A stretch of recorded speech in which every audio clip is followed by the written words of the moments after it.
Welcome back to Gear and Beer. Today my guest is Andrew Hulshult, the pride of Rowlett, Texas, Barry himself from Barry and the Friends. Andrew, cheers, buddy. Cheers. Welcome. Glad to be here. This is a show that we call Gear and Beer. This is the first remote session that we've done.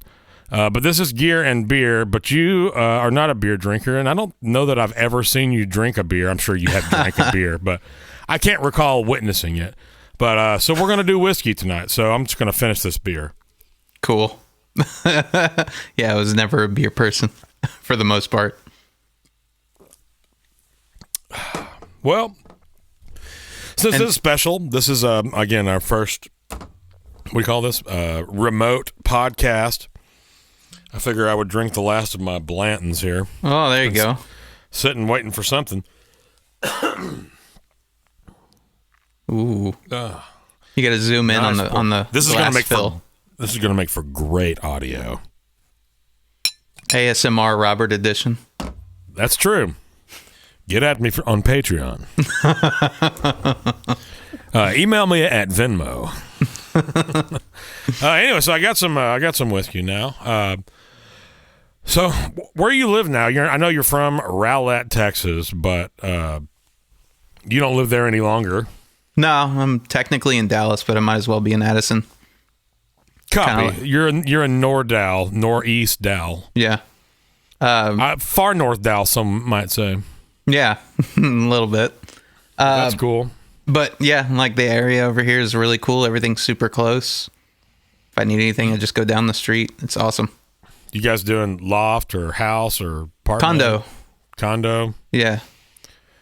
Condo life, man. That's tough as a working musician. How's that work? I mean, other than a lot of headphones and quiet mixing during the daytime. Actually, we live like around a bunch of old people, so it just works.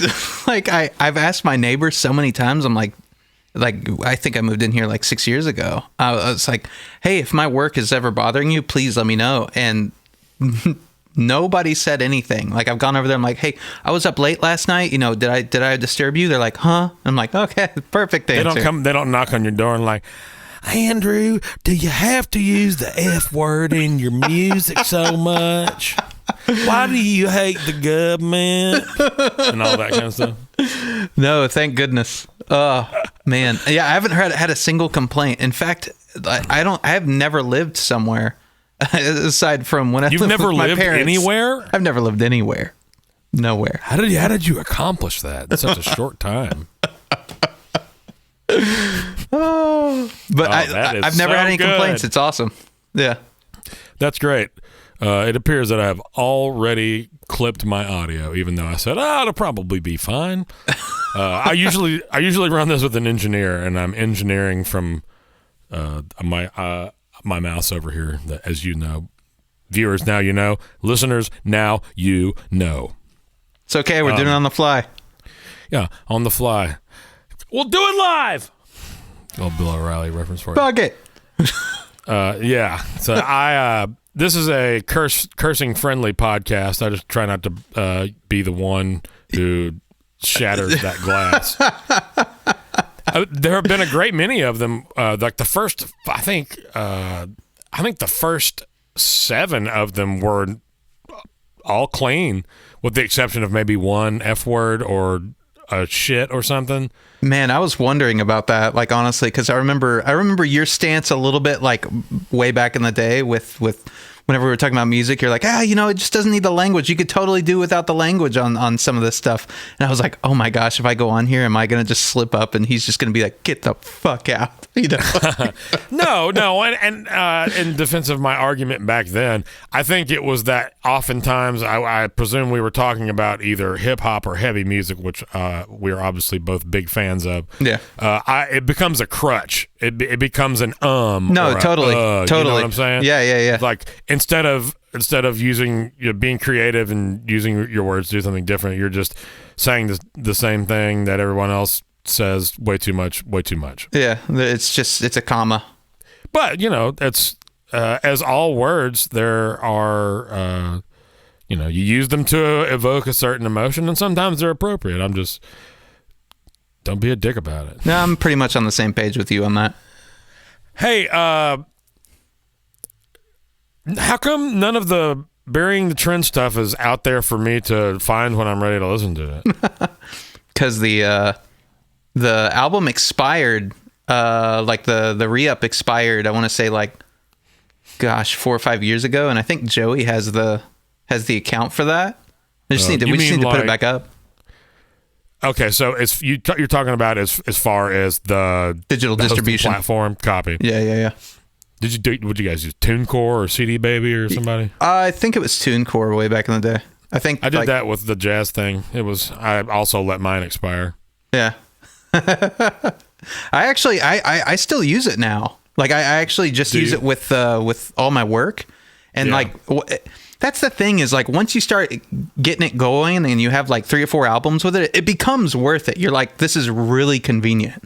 Yeah. But if you're if you're trying to make it work at the first time, it's just an uphill battle. It's I have to re-up again. This sucks. Okay, well, and so for my viewers and listeners that don't know, all 6 of them, tell us how would you when I try to explain your job to people, I'm like, yeah, he makes video game music, but that's only kind of what you do, because you do your thing, and video games were like, hey, we want this in our thing. Can you kind of explain that a little bit? Yeah. So I'm a composer in the game question. No, it's fine. I'm a composer in the game industry, but I'm also a sound designer. So sound effects, voiceovers, ambient, character voices and that kind of thing. Yeah. I'm quite a few. I bet you would be great at that. That's right. Yeah.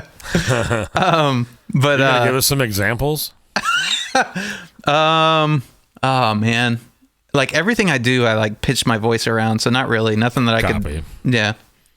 But I the main thing that I'm known for though is writing music for behind games and structuring that out in a way to where it works in engine for the player, so that it works dynamically, and it's supposed to invoke, I want you to invoke a certain feeling here, and then whenever you walk into this room and this happens, this invokes this certain feeling, that kind tension and release with more intricate level. Yeah. On a crazy level. Every time I think about it at the end of a project, I'm like, God, there's so much that goes into this. I don't want to do it again. But I end up doing it again. Well, yeah, but it's long form art, and long form art, often by the end of it, you're like, I just want to be done with this. Yeah.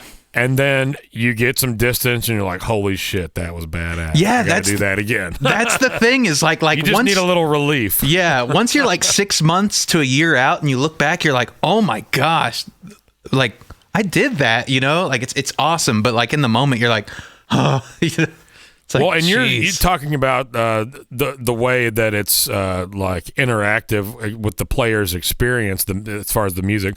That's a really immersive level to have to do things. Do you?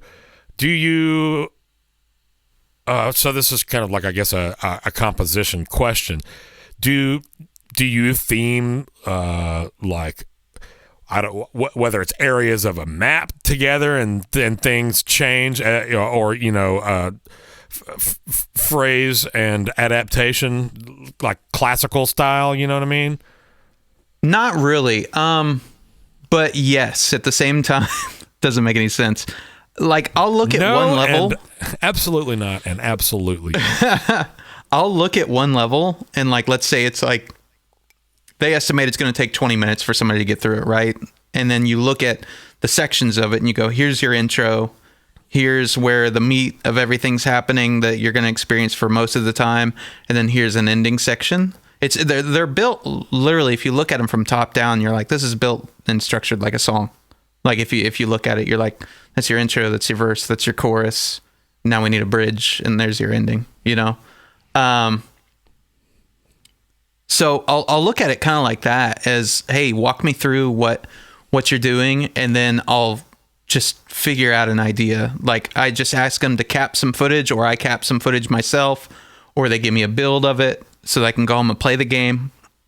And then I'll run through it a handful of times, and I'll just sit down with nothing and just kind of go, all right, what is it? Is it, I don't know. Let's just pull up some synths. Let's, play the guitar. Let's mess with. Find some sounds to become inspired. Right. Yeah. Just finding that first sound. And that's so hard. It can be, but I would also bet that there are other times where you walk in and you're like, just stumble right into it. At least that's the way it's been for me and for a lot of the people that I've written with. And man, when you stumble into it and you just fall into like just this amazing thing that you're like, oh, this is all just working. It's so good.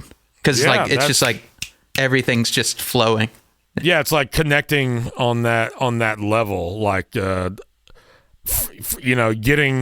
the music to its platform and getting yourself out of the way. That's how I talk about like playing an instrument or whatever. It's like you practice all the different things so that you can get out of the way between the music coming out of your instrument and the music you hear in your head. Yeah. That's kind of what I've always tried to teach the students, but none of them ever listen, so I don't teach them anymore. Hey, you taught me. That's true. I taught you, and here we are. Here we are. We sat on a bus in like on the way to and from LA, right? Yeah. That's right. That was me, you, Ferg. Yeah. And Mongo. Yeah. Oh my gosh. So crazy. Sorry. I didn't mean to take off track. I was just like, you taught me some things, dude. It's all. Those are some. I'm thankful for some of those experiences, but I feel like I wasted a lot of my life messing around with all that crap. But it is what it is. And again, I got some just absolutely incredible stories, like the Pantera stories, especially. Yeah, totally. Dimebag jumping in my Suburban and trying to get me to run over Vinny's tree. Hey man, go run over that tree. Pull over there, man. Pull over there. Hey, it's like I don't really feel comfortable running over that. Obviously, that's your brother's brand new tree, and he goes, "Yeah, probably not a good idea. We'll get out." And then they got out. As after me backing all the way down the super long ass driveway in the rain, in the dark, hit the gate that's halfway down. I get all the way down to the street to park after loading in to play in his living room. And as soon as I get down there, I mean, it takes me like 7 minutes to get down this hill. Dimebag and 3 other people just jumped in my Suburban, and he yells to the top of the hill. And when Dimebag yells to the top of the hill, you go to the top of the hill. Oh. There's so many red flags just like in that. Like, where you're just like, no, wouldn't do that. No. And then you go, but it's Dimebag Daryl, and you're like, yeah, okay. Yeah. All right. No, yeah, it was like I didn't even have to think about it.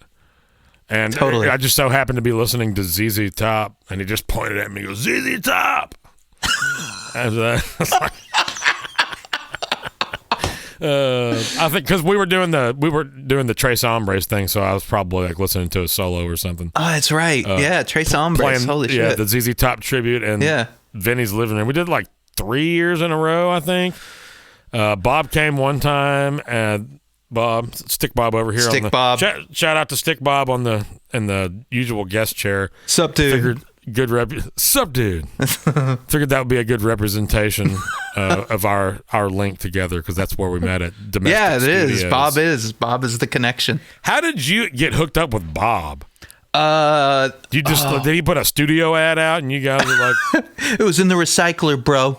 The recycler. This is a terrible Lars Ulrich joke. I'm sorry.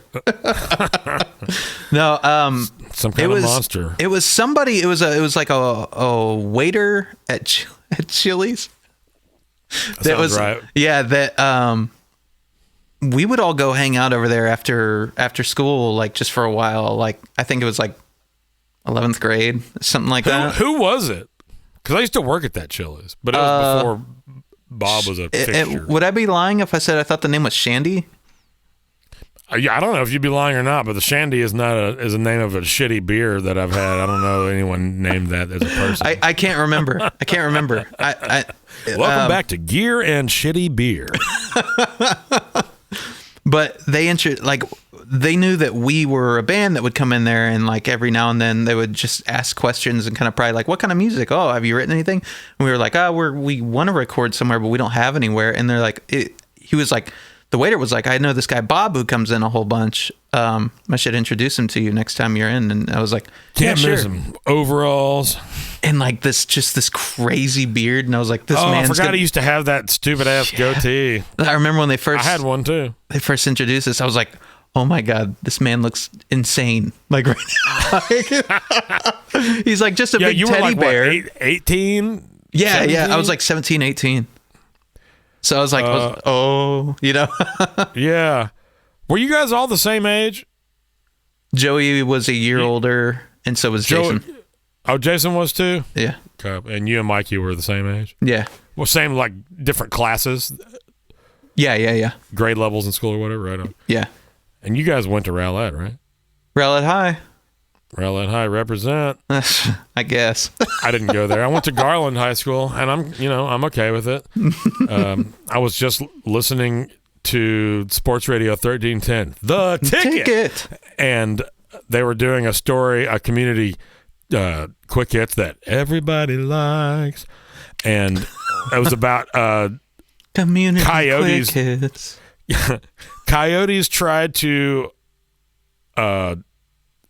like get a husky. They like came into its backyard, and there's like video security camera footage of these two coyotes like doing like a pinch, trying to pinch this husky and like kill it and eat it. Oh, and it kind of like crawfished and started attacking one of them, and then the owner finally came out and they ran off or whatever. But like coyotes tried to kill a husky, bro. Not even like a fat old corgi or something. A husky. It's like a regular, like 3 times its size.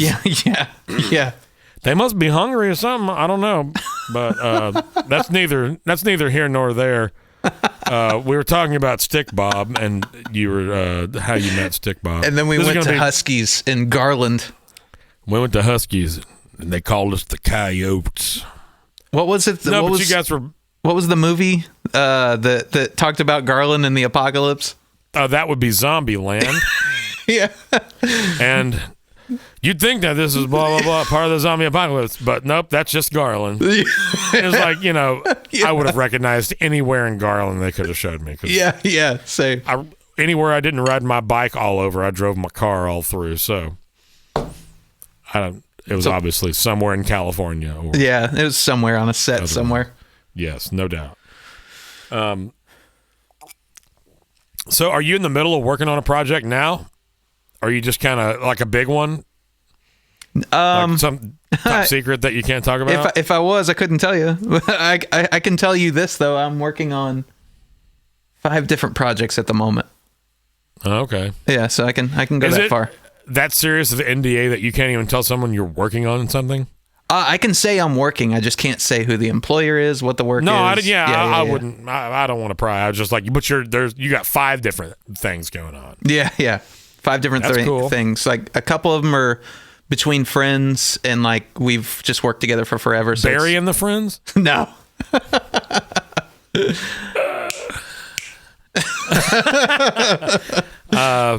That's always been one of my favorite jokes that I ever created, was calling you guys Barry and the Friends. Ryan Regis's mom took that and ran with it. By the way, it. Ryan Regis was in this town and did not bother to contact me. And the only reason I even know is because he posted a picture of some hot chicken and said, should have called John Newsom, who's a guitar player that lives here from Texas. Yeah. And I was like, yeah, and me too, bitch. You heard it here first, Ryan. Call him next time. No, I definitely let him know. Oh, good. I said, and me, hello? Hello? So Ryan is our friend who's like, me. Does he work for Live Nation, or is he just like an engineer now? Or what is he even doing? No, I think he's going back to just being like an engineer. I think recently, because he was doing like during the pandemic, he was just doing like AV stuff for a long time. Oh, really? Yeah, just to kind of make get by. But I think he's going back to like the whole live sound and like playing gigs and everything now. That's dope. I think he was here on vacation. Does he have a wife or a girlfriend? No, he could have a girlfriend over there. I don't know. That's Brian, very if possible. you can hear us, call in. You can't hear us. This is not live. If you hear us, give us a call. Yeah, that would be awesome. Taking live phone calls, that'd be a disaster. It'd be a disaster. I have no desire to hear from anybody that wants to comment on all the things I've said wrong so far. Because you can just hang up on them right in the middle of it, you know? Yeah. That would be great comedy if this was with like more of a slapstick radio show. But I have real serious questions. Yeah. I've had some, and I've got some real stupid questions for you later for sure. Let's go. So I did want to ask you. You are what I would call a bit of a technology rebel. You don't use Apple. You're not a. You just you do things a little bit different. You're a left-handed cigarette. You're yeah, outside the box. So what's your rig? What's your computer and recording interface and setup, all that kind of shit? Yeah, like anything that you feel comfortable telling people. I don't want. No, it's fine. I build everything from the ground up because I love doing that stuff. The computer I record with is a i9 9900K for the processor. It's got 64 gigs of RAM that are all at like 3200 megahertz on the speed. That's like really fast DDR4.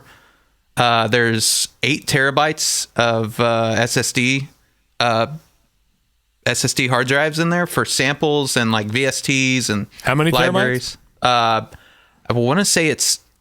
Oh man, I'm going to be lying here. I think it's at least 6 bays of 2 terabytes each. I think. All of like VSTs and plugs? Yeah, like a ton. Samples? Yeah. Lots of samples is probably the bulk of that, right? Yeah, samples, like just any kind of, if there's a new drum sample company that I'm like, that sounds better than what I have, or it sounds like I can use something there, like maybe I really like the snare, I'll just buy the entire thing. And I'm like, yeah, let's So see. Are you pro? I'm sorry to keep stopping you down. You're okay. But are you flying anybody? Is anybody flying you live drums, or are you programming everything? Programming everything. I do everything here. Have you considered getting somebody to fly you drums on something? Yep. I've been floating that idea for about the last 6 months, and you need to talk to my buddy Billy Freeman about. Yeah, that. oh yeah, I'm familiar. Yeah, you need to talk to Billy. I'll probably reach out to both of you guys at some point. I just have to find the right project to be honest. Yeah, you let me know. You need somebody to yodel and play mandolin. I'm your dude, bro. You got it. The next first-person shooter with yodeling and mandolin. It can be a Mando feature. When you're doing a game about elves and wooden magic. No, we'll just do it if they ever reboot Duke Nukem. We'll just redo all the soundtrack with that. It's all good. That sounds good. I know so little about video games. The only time that I played video games in the last 20 years is when I lived with Billy Freeman, and he had a PS3, and all that we did when we were at home, if we weren't playing music or watching music documentaries, we were killing people on whatever that game was. The most popular shoot 'em game of all time. Probably a Modern Warfare. Yeah, 2. Yeah, 2 was awesome. That was great. It actually was pretty awesome. Yeah, that was good multiplayer. But it was the last game I played that I seriously, with the exception of Mario Kart 64. You ended on a good one. Or something. Yeah. It was, but there's all kind of games out there, and I have so little time to do the things that I want to do now that just seems like senseless for me to get bogged down in that. Yeah, it's not for everybody. I used to, I enjoyed it as a kid playing games. I also am not that great at it, so that makes it a little easier to just be like, yeah, fuck that. I'll stick to stuff that I feel decent at. Because doing something and feeling terrible is not my favorite. Speaking of video games that you played on that subject, I remember you always calling GoldenEye Clob. No, that wasn't me. That was Bob. Oh, that was Bob. Okay. Yes, I hated that they did that. You'd be like, hey, let's play some Clob. That was Bob. So that was like Bob and Scott and Mitch. All those guys called it clop, and I hated that. Funny story about that. Gun. I was in. That was the last game I played before Modern Warfare. Yeah, I was in Las Vegas for the DICE Awards, which is like a game awards thing, in like 2018. I think it was either 2018 or 2019, and they were having all these roundtables where if you were there and they accepted you to do like all these business things, like all these people from the industry would come over and, if you wanted to chat about a subject, you could. Well, one of the people at my table was a guy, like some type of creative executive for Microsoft, and his name was Kenneth Lobb. And I was like, Kenneth Lobb. I was like, why is that last name so familiar? And like the first thing he says is he's like, yes, I worked on GoldenEye. And I was like, Klob. And it just came out. Is he the namesake of the gun? Yeah, like the developers like had a really good time working with him because apparently he just gave a ton of good ideas and had like a really good sense of humor about shit. So they just named that gun the Klob. I'm just going to go ahead and say that having a bunch of good ideas and a good sense of humor about shit is a good way to go into any job. Yeah, totally. Too many people out there pissed off about having to be at work. It's like, you know what? Don't come to work. Yeah. Just have some good ideas and a good sense of humor, and it'll take you a long way. Especially in the creative field. It's because, like, there's beautiful art in pain, but that doesn't mean that you should seek pain. Yeah, you shouldn't suffer. That's for sure. You can't, the whole world's out to get you mentality. There's a drummer around town. He's an older dude and like since become a punchline. He used to work for a major artist, and I will tell you, not on this podcast. Yeah, let's go ahead and name drop it. It's okay. Yeah, and this guy was so out of touch, and he was like reverse. He was like jaded, and also as I don't know. It's hard to say. So he was like just an idiot and not very good, and trying to like trade people autographed by the artist like crappy Les Pauls. Like, this artist autographed this Les Paul. We'll trade for cash or a Jeep. Or a Jeep. A Jeep. So I poked the bear a little bit on that one. I messaged what kind of Jeep, and he was looking for a Wrangler, and I said, sorry. I was gonna like be a dick, and I was like, you know what? Not even worth it. This guy's got enough problems. But I was like, you want to trade? Somebody does not want this guitar for a Jeep. Like, what are you doing? Yeah. You're posting it in the Facebook page for local gig workers. No, not even in that. Like the Nashville Gig Finder page. Or Nashville Gear Marketplace. Like there's just like, some guy out there that's like, I can't wait until someone finally has the Les Paul I'm looking for so I can trade this Jeep. Been scouring all the forums for this jewel signed. And I just got guitar. This Jeep that's just waiting. Yeah. Somebody out there's got a Wrangler with my name on it. Anyway, that's real stupid.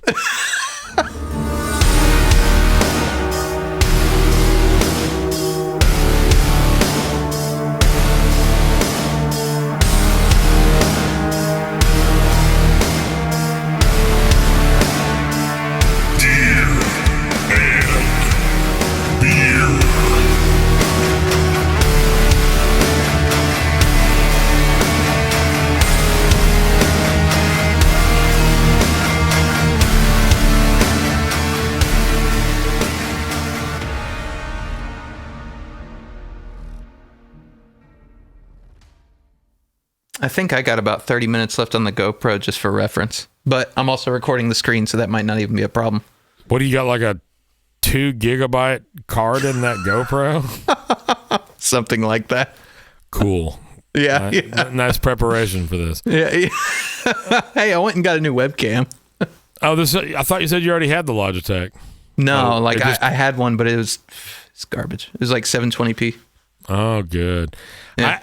every now and then, not every now and then, almost every time she turns the TV on and is watching regular TV, I go downstairs to my girlfriend and she's watching 720p on our TV, and I'm just like, why are we doing this? It can't. How do you not notice? How you can't even read any of this crap? Yeah, even the subtitles are blurry. And the TV we have down there is no peach. It's bigger than this TV. So my monitor up here is just a 50-inch TV, and that's like a 58-inch TV or something stupid. It's very old and just barely works enough to get by. Picture's actually pretty good, but it's just like, how can you not see how horrible the quality of that is? I don't know how I started talking about that. You're good. About 45 minutes ago, we were talking about the rig that you used to do your work. So the rig is i9 processor. Yeah, we got it. What's next? i9 9900K, 64 gigs of RAM, a bunch of terabyte SSDs or 2 terabyte SSDs. It's got a graphics card in it just so that I can offload any of the work for drawing the screen and allocate it all the power just to the CPU. It's also got a UAD octocard in it. What is that? So a UAD octocard is a PCI card made by Universal Audio that you slap I in have there. another dumb question. What is a PCI card? It's all good. Do you remember how a PCI card looks like? It's like a single slot that slides into the motherboard, and it's basically just adding another small computer in there. Okay. I didn't know what that is. I didn't know what it was called. Okay. I would have never been able to come up with it. But it's really cool. They come on these really nice PCI cards where they actually, it's ridiculous. They dip the PCB, the printed circuit board, into like white paint, and then like all of the solder looks like gold on it. It's super cool. I was like, wow, this is unnecessary, but okay. Yeah, a little next level aesthetic for no reason, for something for no reason that I'm going to see. That no one can see. Yeah, exactly. It'll look cool if you ever sell it. It's an octocard, and it'll look cool when the government comes to take it from you. Yeah. You didn't pay your taxes. We're taking this. But it's got 8 processors on it with what are called Shark processors. That's right. Microprocessors. I don't know what microprocessors, you don't know what Frank. Who gives a fuck? I was just watching that. I'm so sorry. I can't hear the word processor and microprocessor. Microprocessors, Frank. That's right. Those. What a great. Anyway, microprocessor. No. So it's got 8 CPUs on it that are all like Shark cards. It's their own proprietary thing that you can use their plugins with it, and it doesn't hit your system at all. All of the workload is offloaded. All the DSP, as they call it, is distributed through those little slots. Yeah, so you can do, like, you expand your system a whole lot more. Interesting. But yeah, it's all that, and then my interface is a RME UFX. Never heard of any of that. It's just a big single channel RME unit. RME's an awesome company. They build their own drivers and their own connections, like their USB and their FireWire. They actually write their own drivers and printed circuit board for it. So like they're flawless. Like they've always been flawless on Windows systems. No blue screens, no nothing, no issues. It's great. Super stable. I'll try to remember to put a link to that. Yeah. When I post this. I don't even remember what episode this is. Unfortunately I'm not, it's not that unfortunate, but I think we're like a month behind. So this will come out in a month, is what I'm saying to you. Yeah, that's cool. But I will, which is what I'm saying. The other helpful thing about it, the engineer, is that he makes notes as to what it is that I need to put links to. That would be too much of a pain in the ass for me to just do right now. Are you still drinking coffee at this late in the day? I'll be up late, man. Working? Yep. You just and playing games with Jason Bates. That's funny. How late do you typically work? Recently, Easy. Recently, I haven't I haven't been staying up that late, but typically 2 o'clock, sometimes 3. Every now and then 4. I'm about to say 4 gets late. When 4 gets super late. If I play what they call a late shift in town, and I only do that for certain people, I'm just not interested in doing it anymore. I usually get home about 3:30 in the morning, and that puts me in bed like 4:30 if I'm lucky. Man. It's tough for the gigs end at 2:30, but by the time you get paid and push all your crap up to your car in the parking lot and get out of the parking lot, then drive. For me, I'm like 30 minutes from down there. Oof. But that's way better than the kind of travel that I've got tomorrow.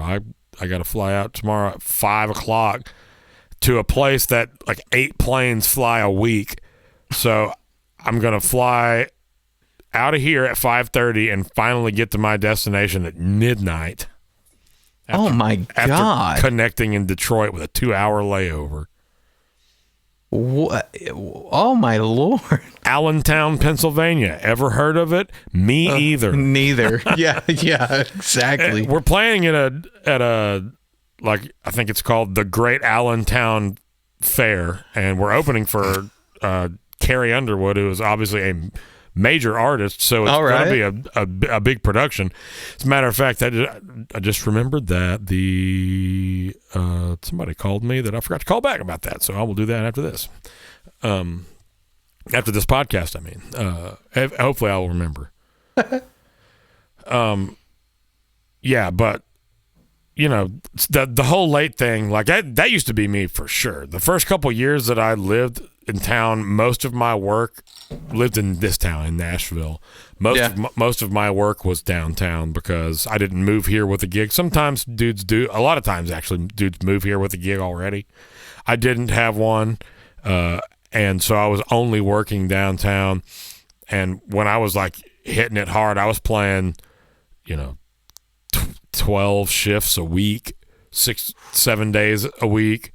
Man. And like my average bedtime was like 4:30, 5:30 in the morning. It was rough, man. I think the latest we ever, whenever we were playing downtown, I think the latest we ever got home was like 2 o'clock. Yeah. So the bars are open an hour later here. In Texas, like everybody has to be out at 2 a.m. Yeah. Here, everyone has to be out at 3 a.m. Oof. Okay. That makes more sense. I was like, wait, what? I mean, most bars try to get everybody out. As soon as the band stops, they start pushing them towards the door. Essentially, get out. Yeah. Dude, down on Broadway in Nashville is where you will find the most trashed individuals that you have ever even considered witnessing, and there's just thousands of them. Everyone down Amazing. there at 11:30 at night is so drunk. Walking to your car, you have to avoid piles of puke and fist fights, and like it's like Mardi Gras if Mardi Gras were filled with douchebags who wanted to fight. That's so bad. It's not quite that crowded, but on the weekends, I mean, it gets insane. There are lines everywhere and all kinds of crap. That's rough. But you can make a whole shitload of money as a musician. So it's nice to have if you don't have a road gig. And a lot of the road guys are also playing down there. Like anybody that's any good and likes to play music plays down there. Just, I guess it's one thing if you're on the road and then otherwise slammed with sessions. But there's not, there's a bunch of dudes that do sessions here and they pretty much don't do anything else because they don't have to. Yeah. So the road guys are playing on Broadway and hitting sessions when we can, and it's interesting. But right on. I like, now that I've got a good recording set up, like I fly people tracks, and I do demos for people here, like when I do rights, and nice. I'm doing this podcast. I do my cooking videos. I like the working at home thing. I've got this space that's set up pretty cool, and it's fun to be in here and be creative. Yeah, like having that space at home and just being able to do the whole digital thing. That's awesome. And there's But, nothing like, firing up some mics and having cymbals bashed in your face. Oh yeah, for sure. For a second, I was like, wait, where's he going? When you said fire up some mics, I was like, is he talking about Mike's Hard Lemonade? I don't know. Yeah, fire up some Mike's Hard Lemonade, bro, and just shotgun it. Yeah. And then play Sweet Home And then Alabama. right in the session, bruh. Yeah.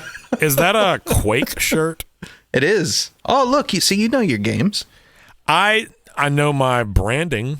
Quake just had its 25th anniversary. I played that game, like the first one. Like that's how long ago I was playing video games when the first one came out, and I was like, I just want to play GoldenEye. What was there was a game that came out after GoldenEye that was supposed to be Perfect Dark. Yeah. Didn't like it. The only cool thing it had was like some of the multiplayer stuff. It had some really interesting, like online capability. No, nothing like that. Like split screen, but like you could do things in that people hadn't seen before, like and they wouldn't see again until I think like Halo, where you could put down things like Sentry bots and stuff like that, like just basically AI that would work for you in matches. It was pretty interesting. That is interesting. Yeah. Did I send you that, or did somebody? Did you send me that Chris Poland? No, did I send you that Chris Poland video? No. Do you know who Chris Poland is? Yes. It was awesome, man. Like the way that guy thinks about the guitar. I mean, this is like a video from 6 years ago, so he's an old man. Okay, I thought this was going to be something bad. I was like, oh no. No. Okay, good. No, Chris Poland's super interesting guitar player. I believe the original lead guitar player for Megadeth, correct? I think that's right. Him and was Gar the drummer, or was he the bass player? I don't Gar know. Samuelson. I think Ellefson was been the bass player the entire time until he got fired for diddling online people or whatever. Yeah, you know what? I think that's right. You know what? I retract that, because that's shitty of me to do to somebody who's only had one tick against them, and there's some sort of lawsuit because he maintains that it was a properly legal and consensual Yeah, like that's what I've seen too, but I have no idea. I don't know the guy. You know? Yeah, exactly. And I don't want to be part of that kind. Not that I'm a part the of slamming the media, but I would hate somebody trash talking me for something that I did or didn't do, and they don't know. Anyway, how many Jacksons you got sitting over there behind you? None. How many ESPs? Or support San Antonio? None. What is it? There's a bass over there. It looks like a jazz bass. Here, let me go through them. So I got an endorsement from Comparison recently. I've heard the name. I've never played the X. Is that a 39 string? Is that a harp? Is that a Git harp? It's a 50 string. Oh. Yeah, it's great. I knew you'd say something like that. How many strings is that? 8? 8. What is the tuning? B. No, G sharp. I'm sorry. Low G I'm thinking of the baritone. Yeah. I actually tune it down a full octave though. A full octave? Yeah, I do some crazy stuff with using the bass as a guitar and the guitar almost as a bass at times. It's really strange, but it sounds awesome. Are you meaning to say octave? Did I say octave? Yeah. Yeah. I don't see how the tension would work. So the scale and the fretboard on how big it is and how long it is, I think this is like 27 and a half or something like that, or a little longer. Sure, the standard baritone. Yeah. And I couldn't tell you how they get it to hold, but it does. What's the gauge of this? Is it the whole guitar tuned down a whole step? I mean, a whole octave? Well, like not really. Like it's mostly like just the first 3 strings. That sounds like such a cliche. What do you use? The first 3 strings. Do you mean step or do you mean octave? Octave. As in E, normal E, right here, Yeah. And then octave down E. Right? I don't know what. I mean, maybe. So you're saying the lowest string is an octave below the sixth string of a standard 6-string guitar. Yeah. Okay. What I understood you saying was you tuned that entire guitar down an octave, and there's just no way that there would be any tension on any of the There'd be no strings. tension over here. Yeah. There would be no tension anywhere. Oh, It would. yeah. It would. It Sorry, would be. sorry. That would be how you take your guitar in an airplane. No, my lingo is a little messed up. Sorry, but yeah, it's nerd. like it's super super low, and I generally keep it like, I don't know, like G sharp, and sometimes just like straight E all the way down. I guess another step. Okay. Yeah. Okay, man. Okay. Okay, man. Yeah. Well, that's cool. Comparison 8-string. Mm-hmm. What's that color? Is that like gold? No, it's just like it's like just a wood grain. Okay, I can see that. Now, this looks. Yeah. The light seems kind of weird on it. It's yeah. like this is kind of a yellow light in here. Bitchin'. The pickups on those things are awesome, by the way. Does comparison make them? Yes. Copy. Yeah, they're sick. That SM7 picks up more room than I expected.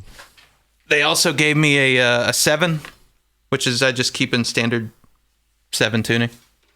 So that's just the extra low string, right? Yeah. Just B. And That's that cool. one's in green. I'm not the biggest fan of the color, but it's awesome. I've got a blue PRS. I call it the Rigs of Dad blue PRS. Rigs of Dad? You know that Instagram account? No. You need to. I need to check that out. Apparently, that sounds amazing. It's exactly what you think it is. Imagine The Onion, but it's an Instagram account about dads playing guitar. Yeah, I need to check that out. It's ridiculously funny. That's awesome. Sometimes it's like they're like article captions. They're like somebody wrote this whole stupid ass story, and they always use like the same 3 or 4 bars, and they just have the dumbest asses names that they can come up with. Magrooters, and that's not right. That was just the first word that popped in my head. It's stupid. Magritters. Yeah. This one's like just a Schecter 8 I bought quite some time ago. I think I may have seen that. Is it like purple or dark blue? Yeah, it's like a weird translucent that goes between like blue and purple. Interesting. Yeah, it's kind of a cool color. I really Is it like a solid body or is it chambered? No, it's solid. Yeah. It's no hollow. Schecter has some cool chambered stuff. I don't know if they did it in a I don't think they ever did anything like that in like an 8. I think I've seen in 7s like that though. I don't think I've ever played a 7 or an 8-string guitar. Really? I play the 5-string bass. I'll let you borrow one if you want. I need to borrow one. I need somebody to give me one. I need someone to sponsor this podcast by giving me one. We'll talk about it. You can borrow this one next time. I'll be in town this weekend. This is another 7. And it's just another Schecter that I got a long time ago. I really liked them for a long time until I got something that had some. I got something that it was what I was looking for, but I didn't know how to ask it, and that was what I got with like comparison stuff. Was I just wanted something that could hold on while I'm, like if I'm getting really aggressive with picking.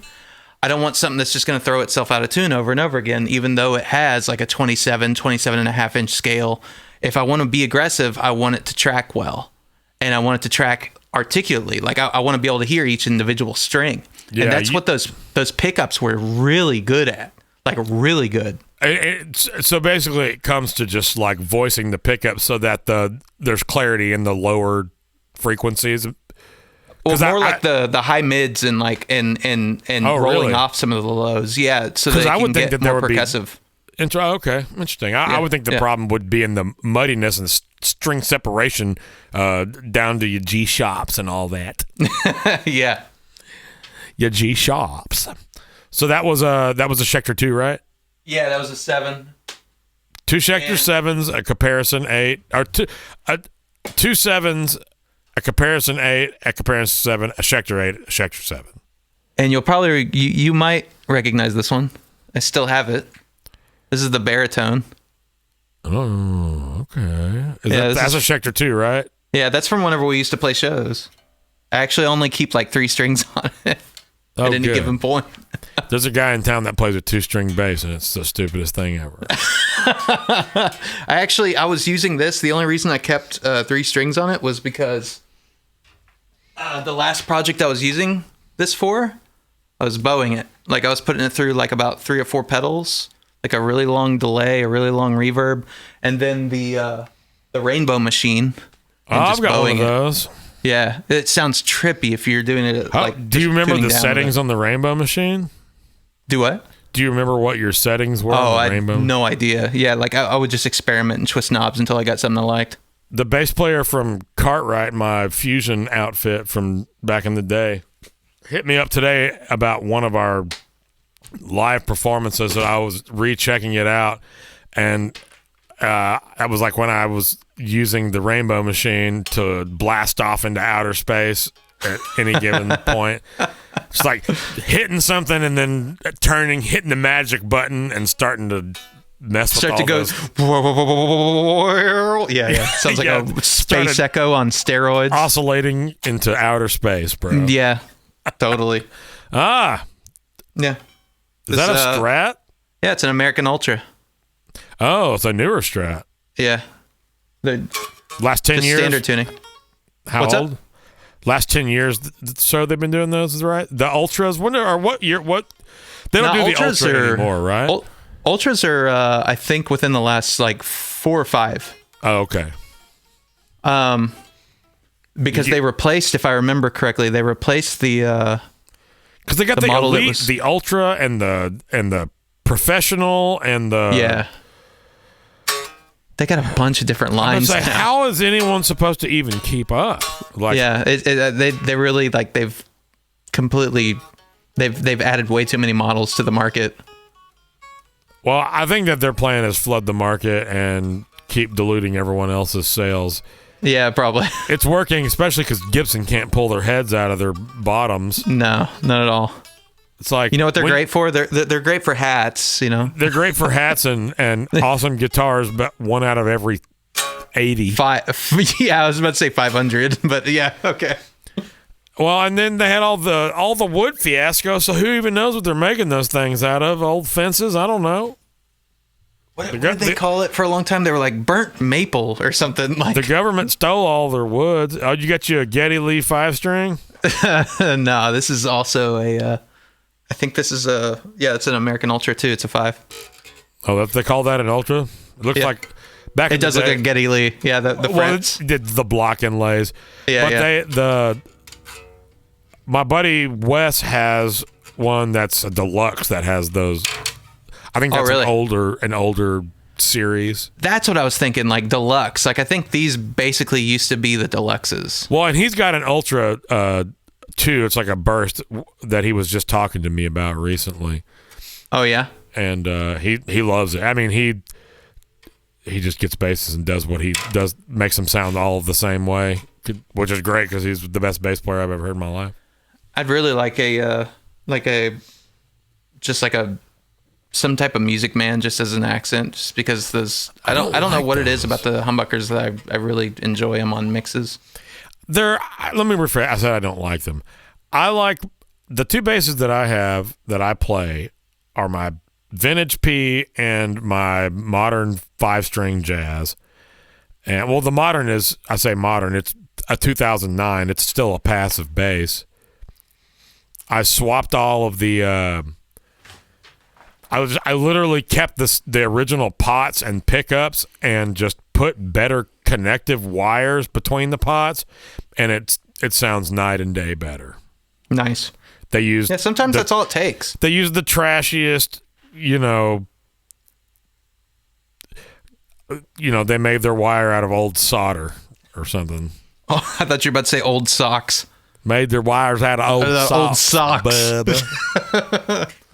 And this what you got there? This is the first guitar I ever bought with my own money. This is I think I bought this in like 2004, 2003. It was like shortly after we first met. I remember that guitar. It's a Schecter, right?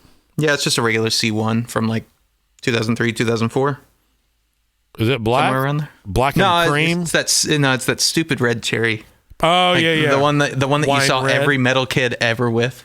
Well, I have a 93 or 95 Les Paul Studio. I remember that. I played that. And it's that same stupid dark red. It's like wine red. Yeah, somebody made too much of that color, and I guess just staying and started selling it to guitar companies. They sold it to everybody. Please, just come take it. We'll give it to you for free. I'll trade you a Jeep for it. The funny thing is, a guitar that sounds as... My guitar played great. I just never... And I guess I could keep looking. The technology keeps changing as far as pickups. I just could never find a pickup combination that made the guitar sound like I thought it needed to sound. Not to mention that no matter what I did as far as output level of the pickups, the neck, let's say I have a 6.0 in the neck, and I have a 6.9 in the bridge, and the neck is about 8 times as loud as the bridge pickup. Weird. It's real weird, and not only is it loud, but it's muddy and unusable. Yeah, like that was always my experience with anything that wasn't a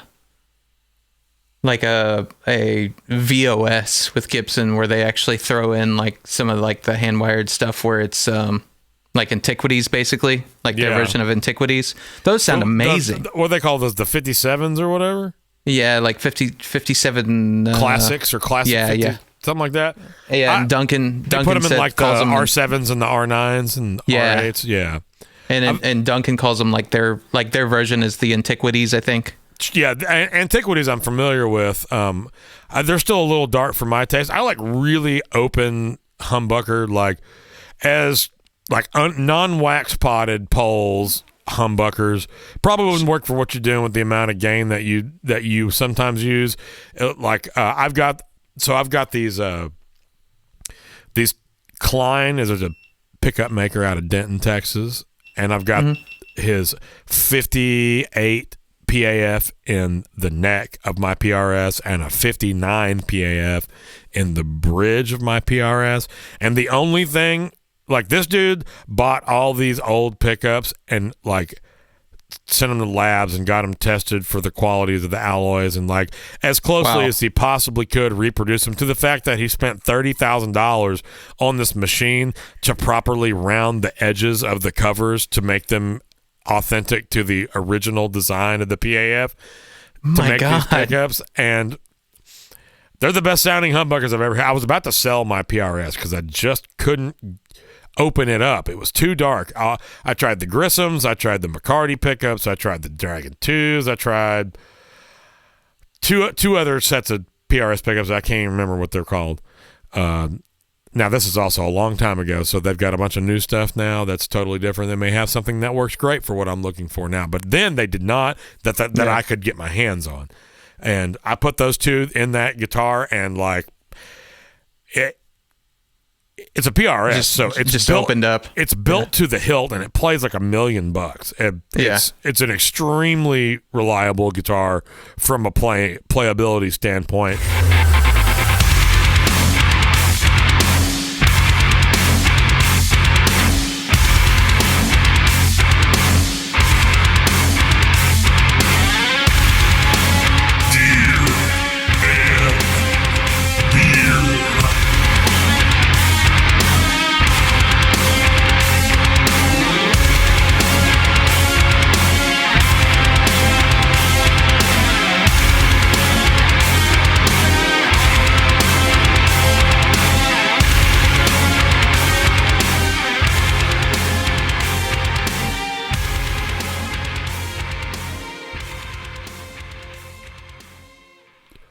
You said you had a piece of gear you wanted to talk about.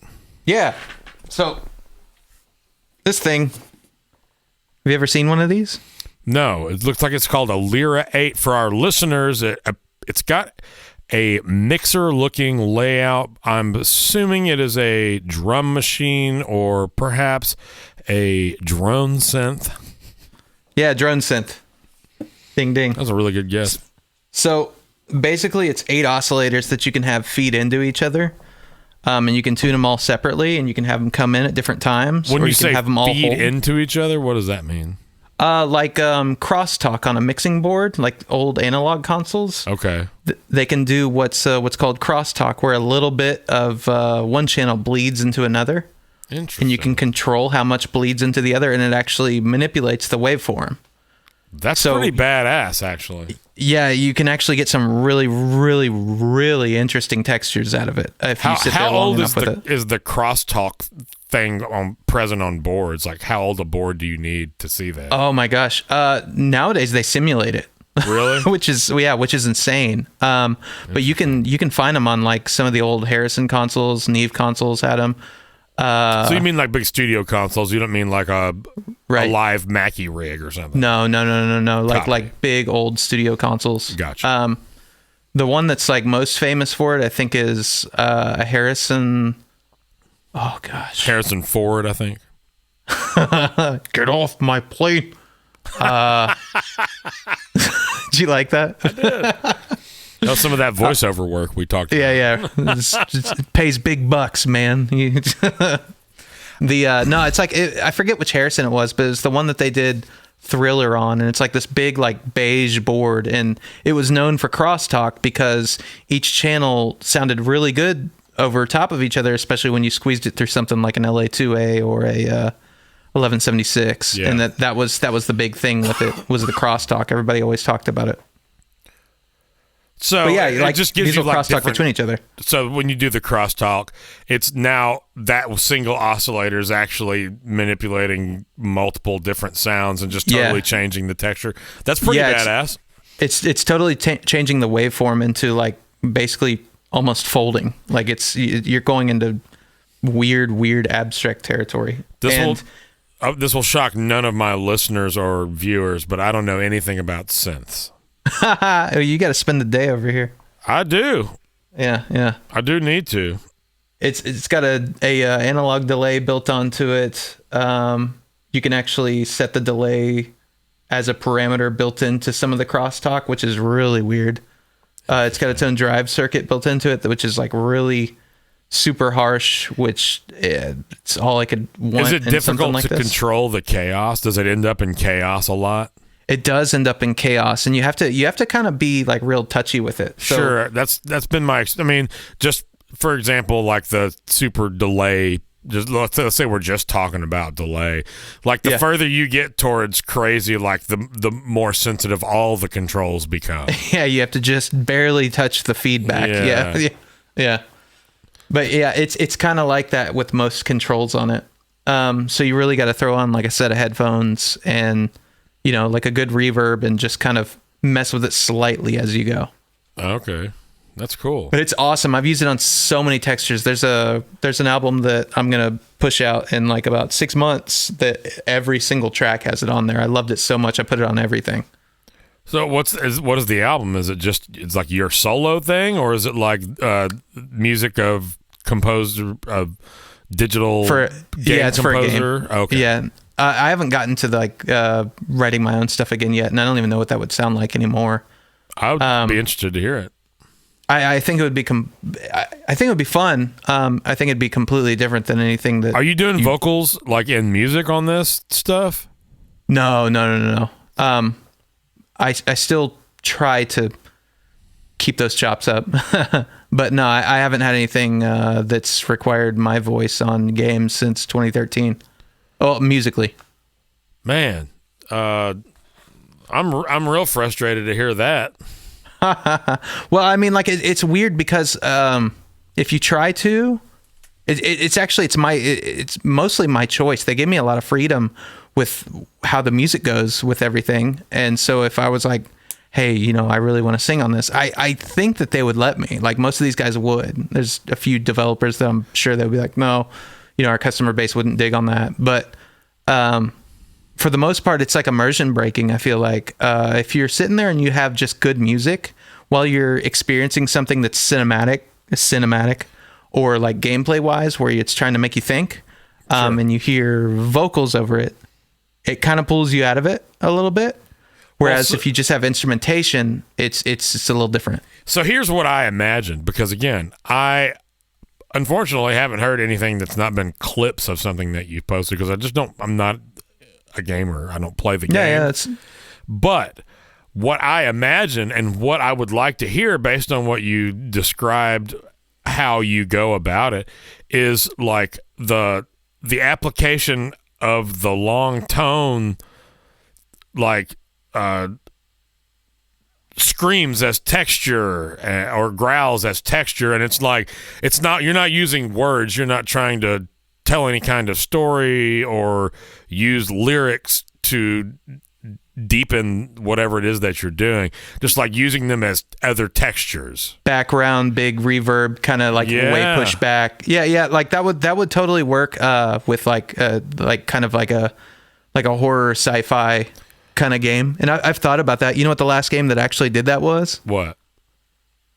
Quake. Oh, really? Yeah, that was actually Trent Reznor. His voice is all over that. Of course it was. Yeah, of course it was Trent Reznor. Fucking guy. Props to Trent Reznor. He is an insanely creative dude, and very little of what he's done could be described as bad by anyone truly observing it as what it is, which is there's definitely stuff that I'm not the biggest fan of. I mean, I don't like all of his music, but what he's doing and what he's done for his entire career and just all the different places he's taken that is awesome and very respectable. It's amazing.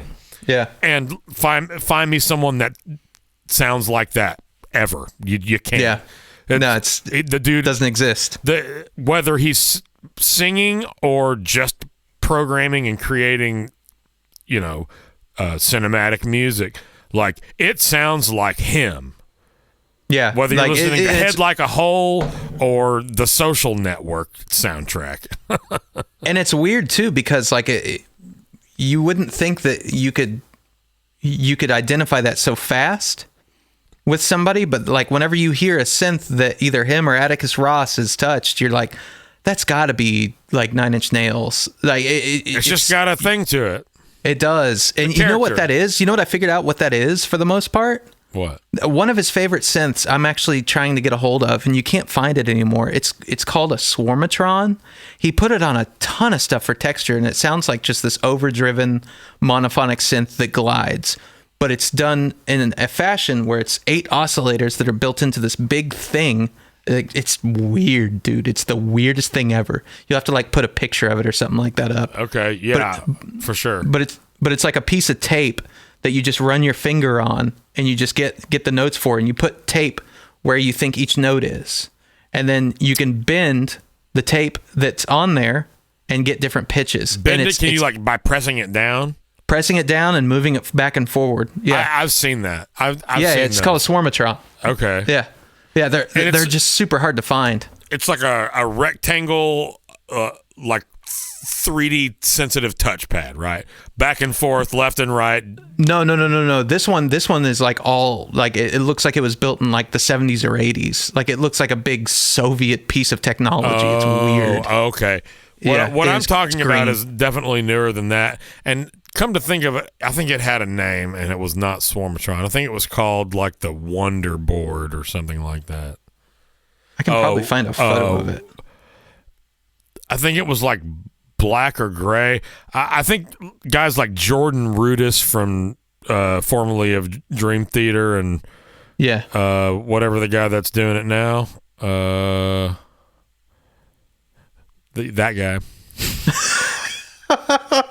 I don't know. Swarmatron. Here we go. Swarmatron. Yeah, I know. It totally sounds like that, right? Caught in Swarmatron. Here you go. Shout out to Megadeth. There, it finally adjusted. Oh, okay. Yeah, that looks like a Soviet battle station. Yeah, right? It looks all weird. That's a pretty cool piece of gear, comrade. Comrade. Turn on all the oscillators, comrade. Did you do the GoldenEye Russian voices? I am invincible. Man, Yeah. there was an old computer game, and I can't think of what it was, like in the 90s. It was like a shooter, and it was in German. It's in German. You thinking of Wolfenstein? Maybe. Like you're escaping from like Nazi Germany, like a big tower? No. This was like a computer game. Computer game in German. Well, you were fighting Germans. Maybe it was Wolfenstein. Yeah, it Wolfenstein? totally sounds like Wolfenstein. And like you would shoot them and they would yell, "Mein Leben!" Mein Leben. Yeah, that's Wolfenstein. Okay. I don't know why I just thought of that, but little story. Wolfenstein, Doom, and Quake are all developed by the same people, and they were all developed. what's the name of that company? id Software? id? It was ID? It was all like ID. It was all developed 10 minutes from us, like while we were growing up. It was all done in Mesquite. In Mesquite? By like 9 people. Are you sure it wasn't in South Garland? No, South Garland I think was 3D Realms. They had a building over there. Okay, because that guy lived in Scott the Boy Neal's neighborhood. Yeah. I want to say it could have been Apogee. Yeah. Apogee Software became 3D Realms, or like it was. They were okay. So that's what company. it was. It was Apogee, and it was located at the corner of Broadway and Windjoyce and Garland. And now I think it's a Goodwill. Oh, good. Yeah. Well, that guy drove a Porsche and lived in this weird house in Scott's neighborhood. Yeah, I think that was probably either George Broussard or Scott Miller. Okay. Yeah. We'll say it was Scott Miller's better name.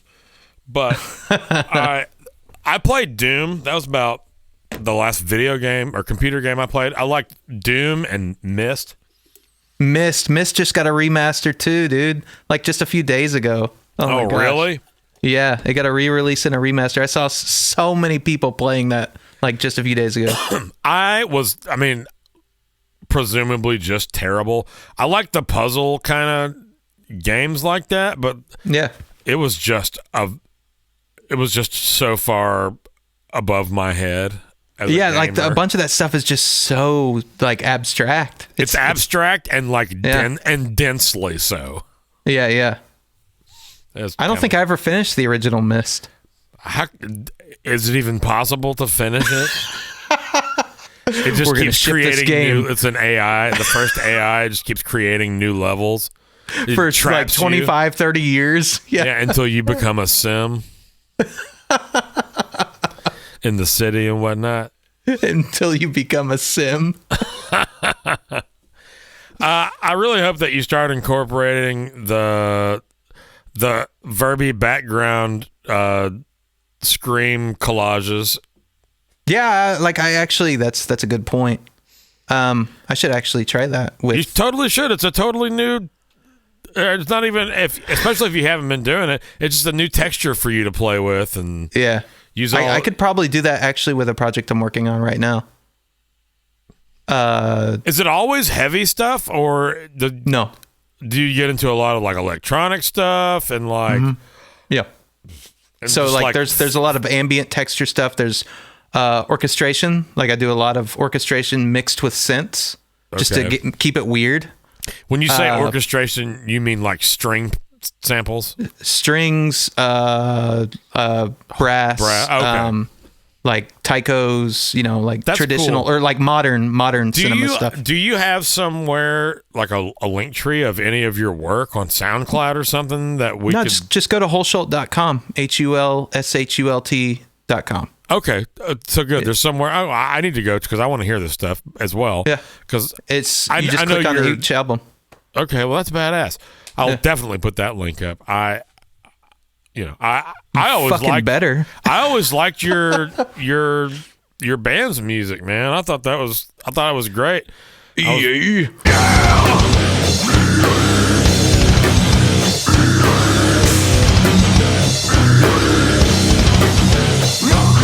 Yeah, I love that. I loved EA. I was just waiting for you to find the right pieces to like really pull it together, because it was always you and Joey, and everybody else was kind of like,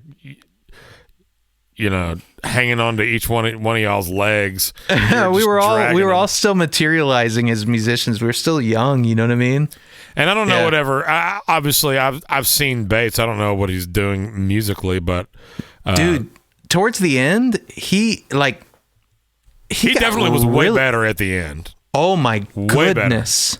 I couldn't keep up with some of his rhythm stuff that he would come up. I was like, damn, man, like you're gonna give me carpal tunnel or something. Like, geez. I went to this motorcycle themed brunch spot yesterday, and I was in Milwaukee for the last few days. Yeah. And the lady that seated us had a Lamb of God shirt on. And in my head was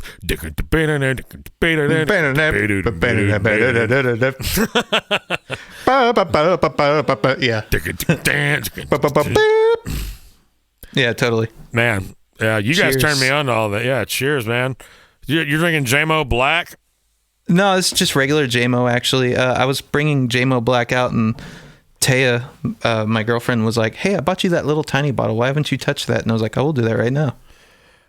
Speaking of little tiny bottles, I have this little tiny bottle of Eagle Rare. I finished my Blanton's at the beginning of the podcast. Oh. I'm going to pour a little Eagle Rare. There you go. I poured a little bit earlier, but it was not enough to last for very long. Man, what were some of... we got you into Lamb of God. Dude, Lamb of God... Joey got you into Scar Symmetry. Lamb of God, Scar Symmetry. No, so Joey didn't get me into Scar Symmetry. Really? He knew about him by the time I found out about him, and he was just as into him. But you guys turned me on to In Flames. I remember this is back in the day of when burning people CDs was a thing, because Joe used to burn me a bunch of CDs. He burned me. I had an In Flames, whatever the record before Come Clarity. I forget what it was called. Yeah. I had Laid to Rest or Ashes of the Wake or whatever the name of it. Ashes of the Wake. Yeah, I had that record. He gave me that one. He gave me a As I Lay Dying record, and he gave me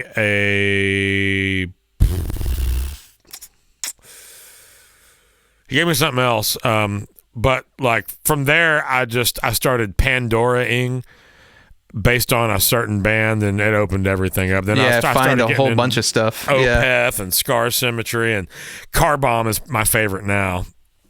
They're all are inferior to Car Bomb. They are crazy. Are you familiar with that band? No. I have to check them out after this. Oh my God. The record is called Meta. I will link it in this description, because it is one of the best. Just as a person who can appreciate all styles of music, even the ones that I don't like to listen to, like it's just one of the best records I've heard. And they're not a huge band. They likely paid for a lot of this record themselves, and they definitely look like dads on stage, but the music is it's mathy, but it doesn't seem like it. It seems chaotic, but it's not chaotic like Between the Buried and Me chaotic. It's like chaotic as in good luck tapping your foot. So kind of like whenever anyone was first introduced to Meshuggah. I would call them an American version of Meshuggah. Meshuggah. Okay, yeah, I dig that. It's all of their records are awesome. Even the first couple that don't sound very good. Yeah, it sounds like I should have listened to them before working. I think they're from New York. they're from the Northeast. I'm pretty sure they're from New York, and it's the earlier stuff has like thrashier elements, and then are you familiar with the Emmure record, False Love in Real Life? No. Okay. Well, there's aspects of that too. Or if I've listened to Amir like quite a bit, but I'm not familiar specifically with a record. That's another band that my man JoJo turned me on to. Amir? Man, you're one of my. I've got a few buddies that are into metal, but the only people that I have to talk to metal about, and apparently not even you. You're not listening. You don't know who I'm talking about. But my buddy Lyndon, who is usually the engineer of this podcast, is into metal. Oh yeah. And do you know Mark Letary, guitar player Mark Letary? Yes. He's a buddy of mine too. He did the podcast. He was the 5th episode, and he is also into metal. And one night during the pandemic, he and I were he was like on his phone. I was sitting at my computer, and we were just sending each other YouTube videos of, have you heard of this band? No. And then send a link kind of thing for like an hour. Yeah. And Car Bomb was definitely the best thing that I sent him, according to him, as well as according to me. I have to check that out. There's a bunch of really crazy bands, man. And it's kind of weird.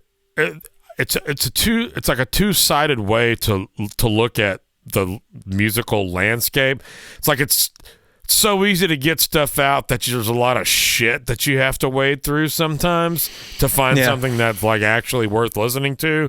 But when you get to that thing that's worth listening to, it's like maybe this thing wasn't possible without having to first wade through the trenches to get to it, you know? Yeah. So that's kind of like where I am with that. But when you find the good stuff, I'm glad that it's easier now to get to access it rather than trying to like find something music. at like trying to find something at like a friend who has it who can maybe burn you a CD or like at a record store or something like that. Yeah, totally. But it's Scar Symmetry. Never heard of them. Can I get them at a record store? That was a thing. Yeah. You sure can't. Yeah. You can get them at a record store in Sweden. That's that band was still pretty cool after Christian Alvestrom left to go do Miseration and Solution 45. But they replaced him with 2 dudes. Each had a different singing voice. They could both sing real good like that guy. And he could do every level of the growl to the scream to the shriek. And he had a huge, like, good singing voice and range. And the 2 guys that replaced him, like, each had their own growl or scream and kind of separate ranges that they sang in. But the guitar players and the drummer and presumably the bass player stayed the same. The 2 best members of Scar Symmetry were definitely Per Nilsson, who is the bald guitar player, who is the most virtuosic. The other guy is kind of like what I would call Sweden's version of like kind of a country dude playing metal. Yeah. He's got like a more raw sound to him, like less polished than Per. Just kind of in your face. Yeah, it's like what he's playing is cool. He's a great guitar player too, and he's got all the chops that you could hope for. But whereas Per is like puts together these incredible like thought out phrases of tapping and sweeping, and he's just like raw speed and aggressive, like thrashy metal kind of guitar playing. Yeah, I find something every now and then that I really like these days with like newer bands, like newer heavy bands. But I'm really, really, really selective, and I feel like that's kind of a bad thing for me. But I think it comes down more to production. It speaks to you or it don't. What's up? It speaks to you. I was very country of me. I said it speaks to you or it doesn't. I said don't. No, yeah. You're totally right. Speak to you or you don't, man. Yeah. But like, I also think I'm kind of like, it comes down to production. Like things have to hit a certain way, or I'm just kind of like, I'm kind of lost. No, I get it. It's not as big of a deal now, especially with all the remastering that's happened in the last 10 years. Yeah. But like, that used to be my biggest problem listening to like classic jazz albums and and like classic rock and roll and country stuff. It's like, I just can't really hear what's going on. Like I can hear the overall thing, and this vibe is great, and I love listening to it. But if I'm listening to George Jones from the 60s, and then I turn on the Brothers Osborne from 2019. Yeah, it's like, oh, whoa, it's hey, like holy fidelity, bro. yeah. It's completely different ball games, and also like it's hard to compare, but like I think what your point was, I got to where I can get past the production to a certain extent on a lot of kinds of music to appreciate the song. Yeah, but one of those kinds of music where that doesn't apply is the heavy stuff. Yeah, like the production definitely. Like, that's part of it at this point. Yeah, it sounded like shit back in the day because that's just how it had to sound. But it doesn't have to sound like that anymore. And even some of the early records that like you could go back to, like they still kind of hold up. I mean, not all of them, that's for sure. Not all of them. Can you think of a specific one off the top of your head? Oh yeah, like the old like Big Four records. Most of those are okay. Your when Master you say Big Four, you're fine. referring to Megadeth, Metallica, Anthrax. Oh yeah, sorry. Yeah, Megadeth, Metallica, Anthrax, Slayer, that kind of stuff. Yeah. Most of those records are okay. Like they hold up all right sonically. I agree. I'd say Slayers and Metallica's probably hold up better than the other two. I disagree. I think Slayers don't sound very good, and I think Megadeth, especially the remastered Megadeth, sound amazing. Yeah, the remasters sound awesome. So much more oomph on that kick drum and the snare. Yeah, well, that was just a thing, figuring out that low end. Yeah. In the 80s, they were developing a whole new world of metal, bro. Yeah. Not only that, but they were fighting back and forth with like the hair metal bands on like, your snare has to have this much reverb and like your drums have to sound this big. And so that stuff was bleeding into their production as well, when really it's like you're playing it like, 200 BPM. You don't need gated verb on your snare. It's okay.